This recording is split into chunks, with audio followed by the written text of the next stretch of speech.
Silver carp মাছ বা silver মাছ এটা চিনি না এরকম মানুষ পাওয়া যাবে না।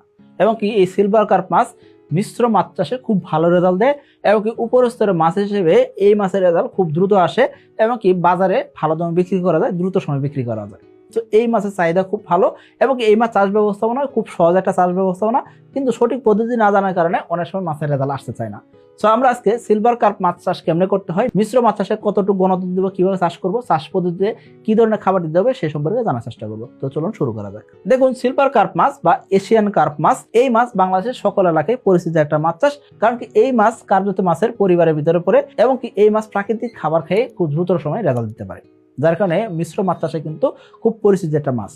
এই মাছের স্বভাব কি ফাইটোপ্লাঙ্কটন বুঝি, উপরের স্তরের মাছ এবং এরা ফিল্টার করে খাবার খায়। এই যে সিলভার কার্প মাছ চাষ করবো সেক্ষেত্রে চাষ পদ্ধতি কেমন হবে এবং কি কতদিন চাষ করতে হয়।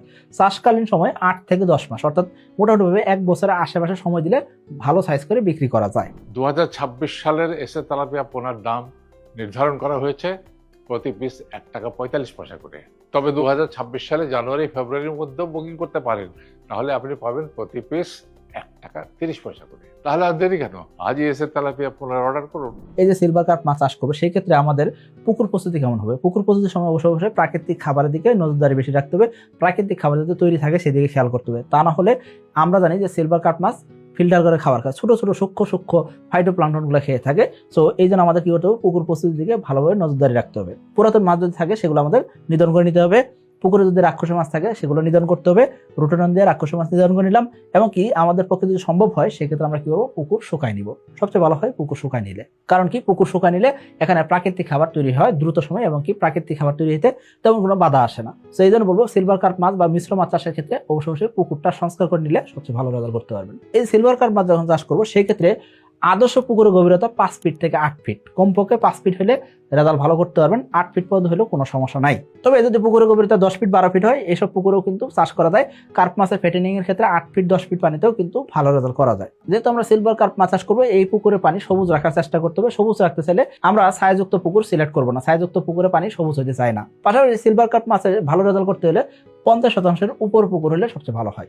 ছোট পুকুরে চাষ করা যায়, তবে ভালো রেজাল্ট করতে হলে 50% উপর পুকুর হলে সবচেয়ে ভালো হয়। অক্সিজেন চাহিদা কেমন এই মাছের? অক্সিজেন চাহিদা তুলনামূলকভাবে বেশি। অন্যান্য কার্পজাত মাছের চাইতে সিলভার কার্প মাছ অক্সিজেনের দিকে বেশি সেন্সিটিভ। এই যে পুকুরে অক্সিজেনের পরিমাণ ঠিক রাখা, পুকুরের পানি সবুজ রাখা, এইসবের জন্য কি দরকার হবে, পানির গুণাবলী ঠিক রাখা দরকার হবে। পানির গুণাবলীর দিকে কোন দিকে বেশি নজরদারি রাখতে হবে? 1 নম্বর হলো পিএইচ এর দিকে নজরদারি রাখতে হবে। পিএইচ এর মান 7 থেকে 8 রাখতে হবে। পুকুরে পিএইচ এর মানের উপর নির্ভর করে আপনাকে পুকুর প্রস্তুতির সময় শতাংশে 1 থেকে 1.5 কেজি করে চুন দেওয়া লাগতে পারে।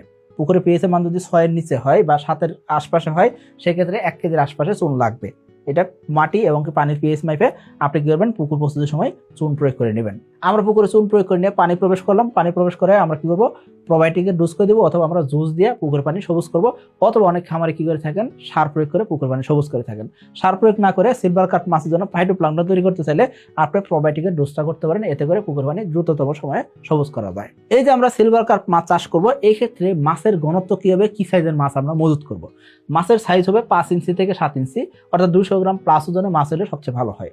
অর্থাৎ 5 পিস 4 পিস বা 6 পিস কেজি মাছ দিলে সবচেয়ে ভালো রেজাল্ট আপনি করতে পারবেন। এই সিলভার কার্প মাছ চাষের সঠিক সময় কখন বা পোনা কখন ছাড়বেন? ফাল্গুন মাসে মাছের রেজাল্ট সবচেয়ে ভালো আসে। সো ফাল্গুন মাস থেকে আপনি কি করতে পারেন, এই কার্প মাছের সেটিং আপনি দিতে পারেন। অর্থাৎ আপনি ফাল্গুন মাস থেকে কিন্তু এই কার্প মাছের চাষ শুরু করতে পারেন। এখন চাষ যে শুরু করবেন সেই ক্ষেত্রে ঘনত্ব কি দিবেন? আপনার যদি 100% একটা পুকুর হয়, এই 100% পুকুরে পানির গভীরতা কত? 5 ফিটের উপরে, 6 ফিট 7 ফিট গভীর আছে। এরকম যদি পুকুর হয় তাহলে উপর স্তরে দিবেন কি, আপনি কাতল মাছ দিবেন এবং কি সিলভার কার্প দিবেন। কাতল মাছ দিবেন কত? 100% জায়গাতে 200 পিস, অর্থাৎ প্রতি শতাংশ জায়গাতে 2 পিস আপনি কাতল মাছ দিলেন। সিলভার কার্প নিয়ে যদি আলোচনা দিতে, তাহলে সিলভার কার্প মাছ দিব আমরা প্রতি শতাংশে 2 পিস করে, অর্থাৎ 100% জায়গাতে 200 পিস সিলভার কার্প মাছ আমরা মজুত করব। এই যে আমরা উপরের স্তরে মাছ সাজালাম, মধ্যম স্তরে এবং কি নিচের স্তরে মাছ সাজাতে হবে না? অবশ্যই মধ্যম স্তরে মাছও দিতে হবে, নিচের স্তরে মাছও দিতে হবে। মধ্যম স্তরে মাছ দিব আমরা কি, রুই মাছ দিব 800 পিস 100% জায়গাতে, গ্রাস কার্প দিব 20 পিস, কতটুকু জায়গা, 100% জায়গাতে। 100% জায়গাতে মৃগেল এবং কি কালীবাউস নিচের স্তরে মাছ, এই মাছগুলো কতগুলো দিব? 800 পিস দিব। এবং কি নিচের স্তরে মাছ হিসেবে আমরা কার্পু মাছ চাইলে যদি দিতে চাই সেক্ষেত্রে 100 পিস কার্পু মাছ দিতে পারি। আবার আপনি যদি চিন্তা করেন কার্পু মাছ আমার পুকুরে পানি নষ্ট করে, পুকুরের পানি ঘোলা করে, সেই ক্ষেত্রে আপনি কার্পু মাছ নাও দিতে পারেন। আশা করি বুঝতে পারছেন। সো আপনি এই ঘনত্বে মাছ যদি দেন সেই ক্ষেত্রে ইনশাল্লাহ দ্রুততম সময়ে আপনি মাছ বিক্রি করতে পারবেন। অর্থাৎ আমরা জানি সিলভার কার্প মাছ 1 কেজি, 1.5 কেজি, 1.5 কেজি হলেও ভালো দামে বিক্রি করা যায়। সো আপনি এই ঘনত্বে মাছ চাষ করলে দ্রুততম সময়ে আপনি মাছ বিক্রি করতে পারবেন। এসে তেলাপিয়া পোনা খায় কম, বাড়ে বেশি, আর তাই খামারি ভাইদের প্রথম পছন্দ এসে তেলাপিয়া পোনা। এসে তেলাপিয়ার পোনা ডেলিভারি শুরু হবে 15 মার্চ থেকে, আর ডেলিভারি চলবে 25 নভেম্বর পর্যন্ত। তাহলে আর দেরি কেন? আজই এসে তেলাপিয়া পোনার অর্ডার করুন। এই যে আপনি সিলভার কার্প মাছ চাষ করবেন সেই ক্ষেত্রে এই মাছের খাবার কি দিবেন? খাবার হিসেবে আপনি কি করবেন? এই মাছের জন্য প্রাকৃতিক খাবার হিসেবে পুকুরে শৈবাল প্লাঙ্কটন তৈরি করবেন।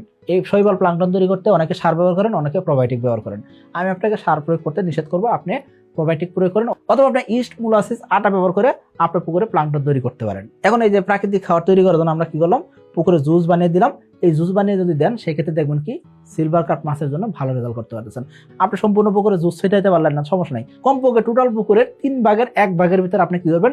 এই জুসটা ছিটাই দেওয়ার চেষ্টা করবেন। তাহলে দেখবেন কি আপনার পুকুরে প্রাকৃতিক খাবারটা দ্রুততম সময়ে তৈরি হইতেছে। আর যদি আপনি সম্পূর্ণ পুকুরে ছিটাইতে পারেন এটা আরো ভালো হয়। দেখুন, আপনি সিলভার কার্প মাছের জন্য প্রাকৃতিক খাবার তৈরি করলেন, আপনার পুকুরে তো অন্যান্য মাছ আছে, তাই না? অন্যান্য মাছের জন্য আপনাকে কি করতে হবে? অবশ্যই সুষম খাবার দিতে হবে। সুষম খাবার হিসেবে আপনি কি করবেন? কার্প মাছের যে সুষম খাবার আছে সেই খাবারগুলো দিবেন। 25%, 26% প্রোটিন সমৃদ্ধ খাবার আপনার পুকুরে প্রয়োগ করতে হবে। আপনার পুকুরে রুই দিচ্ছেন, কার্প দিচ্ছেন, কালীবাউস দিচ্ছেন, মৃগেল দিচ্ছেন, এগুলোর জন্য খাবার দিতে হবে না? সো এই মাছগুলোকে আপনি সুষম খাবার দিবেন। কার্প মাছের যে খাবারগুলো আছে সেই খাবারটা আপনি দিবেন। খাবার কতটুকু দিবেন? প্রতি 100 কেজি মাছের জন্য 3 কেজি থেকে 5 কেজি খাবার আপনাকে প্রতিদিন দিতে হবে। কোন মাছের জন্য? ওই যে অন্যান্য মাছগুলো দিচ্ছেন, সিলভার কার্প মাছের সাথে অন্যান্য মাছগুলো দিচ্ছেন, অন্যান্য মাছের জন্য আপনাকে নিয়মিত কার্প মাছের যে খাবারটা সেটা দিতে হবে। যদি এই খাবার না দেন সেই ক্ষেত্রে কিন্তু আপনার পুকুরে প্রাকৃতিক খাবারের প্রাচুর্যতা যেটা বলা হয় সেটা তৈরি হবে না। তো আপনি শুধুমাত্র প্রাকৃতিক খাবার দিবেন, এতে করে রেজাল্ট আসবে এমন নয়। তো আপনাকে কি করতে হবে? অবশ্যই আগে নিয়মিত সুষম খাবার দিতে হবে। অন্যান্য মাছের খাবার থেকে কি হবে? প্রাকৃতিক খাবার তৈরি হবে। 2026 সালের এসে তেলাপিয়ার পোনার দাম নির্ধারণ করা হয়েছে 1 টাকা 45 পয়সা পিস। তবে জানুয়ারি ও ফেব্রুয়ারি মাসের মধ্যে এসে তেলাপিয়ার পোনা বুকিং করলেই পাচ্ছেন প্রতি পিস 1 টাকা 30 পয়সা দামে। অফার মূল্যে এসে তেলাপিয়ার পোনা বুকিং করতে আজই যোগাযোগ করুন কোম্পানির নাম্বারে। এর পাশাপাশি আপনার পুকুরে প্রোবায়োটিক প্রয়োগ করলেন অথবা জুস প্রয়োগ করলেন, এতে করেও আপনার পুকুরে প্রাকৃতিক খাবার তৈরি হবে। এইভাবে আপনাকে সিলভার কার্প মাছ চাষ করতে হয়। তো আশা করি আপনি বুঝতে পারছেন সিলভার কার্প মাছ যেহেতু ফিল্টার করে খাবার খায়, ছোট ছোট ক্ষুদ্র ক্ষুদ্র ফাইটোপ্লাঙ্কটন খেয়ে থাকে, এই জন্য অবশ্যই আপনাকে কি করতে হবে? প্রাকৃতিক খাবার তৈরি করার দিকে ভালোভাবে নজরদারি রাখতে হবে। আর নজরদারি রাখতে গেলে অবশ্যই আপনার যে অন্যান্য মাছ আছে তাদের জন্য অবশ্যই আপনাকে ফিড দিতে হবে, খাবার দিতে হবে। খাবার দিলে অন্যান্য মাছের খাবার থেকে কিছু অংশ পানির সাথে মিশে প্রাকৃতিক খাবার তৈরি হবে। এবং কি এর পাশাপাশি আমাদের কি দিতে হবে? প্রতি মাসে মাসিক ডোজগুলো করতে হবে। অর্থাৎ আমাদের চুন দিতে হবে এবং কি প্রোবায়োটিকের ডোজগুলো করতে হবে। অনেক ক্ষেত্রে জিওলাইট প্রয়োগ করতে হয়, আর অন্যান্য মেডিসিনগুলো প্রয়োগ করতে হয়। কেন? কারণ কি আমাদের পুকুরে যাতে গ্যাস না হয়, পুকুর পানি যাতে স্বচ্ছ থাকে, পুকুর পানি যাতে সবুজ থাকে, এই দিকে খেয়াল করতে হয়। আশা করি বুঝতে পারছেন। সকলে ভালো থাকবেন, সুস্থ থাকবেন। আসসালামু আলাইকুম।